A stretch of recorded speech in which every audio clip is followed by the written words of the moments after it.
நமஸ்காரம். அஸ்மத் சர்வகுருபியோ நமக. சிவருத்ர சேனல் நேயர்களுக்கு வேங்கடம் ராம்நாராயண் அன்பு கலந்த வணக்கங்கள்.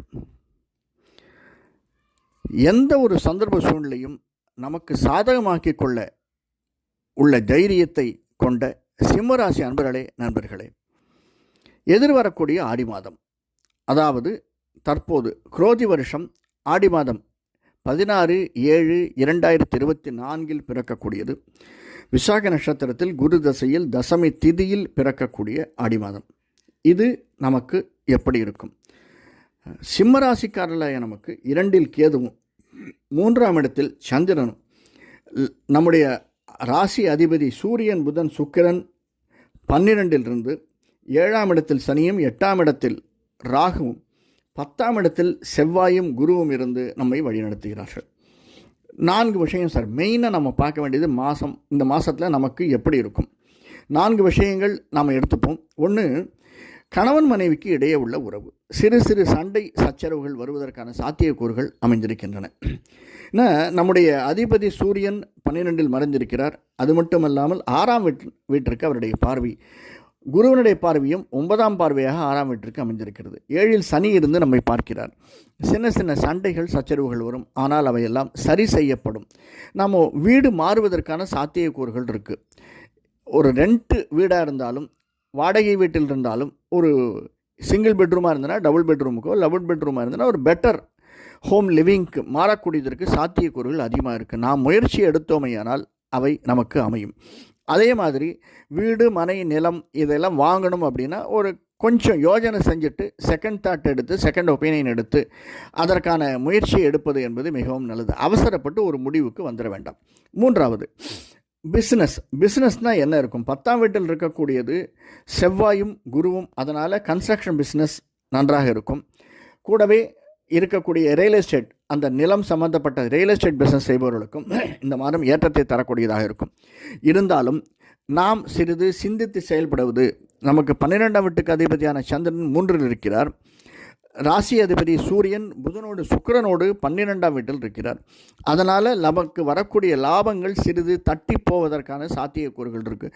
அதாவது ஒரு டீல் நம்ம முடிக்கணும், கையெழுத்து போடணுன்னா லாஸ்ட் மினிட்டில் வந்து தடங்குவதற்கு சாத்தியக்கூறுகள் இருக்குது. அதற்கு நாம் கொஞ்சம் ப்ரிப்பேர்டாக இருக்கணும். ஏன்னா 2ஆம் வீட்டில் இருக்கக்கூடிய கேது நம்மை வழி நடத்துகிறார். ஞானமோட்ச காரகன், ஞானத்திற்கு அதிபதியான புதன், அந்த வீட்டுக்கு அதிபதியான புதன் 12இல் மறந்ததுனால சில சில சந்தர்ப்பங்களில் அவசரப்பட்டு முடிவெடுப்பதற்கான சாத்தியக்கூறுக்கு இருக்குது. கொஞ்சம் நிதானம் செயல்படுவது மிக நல்லது.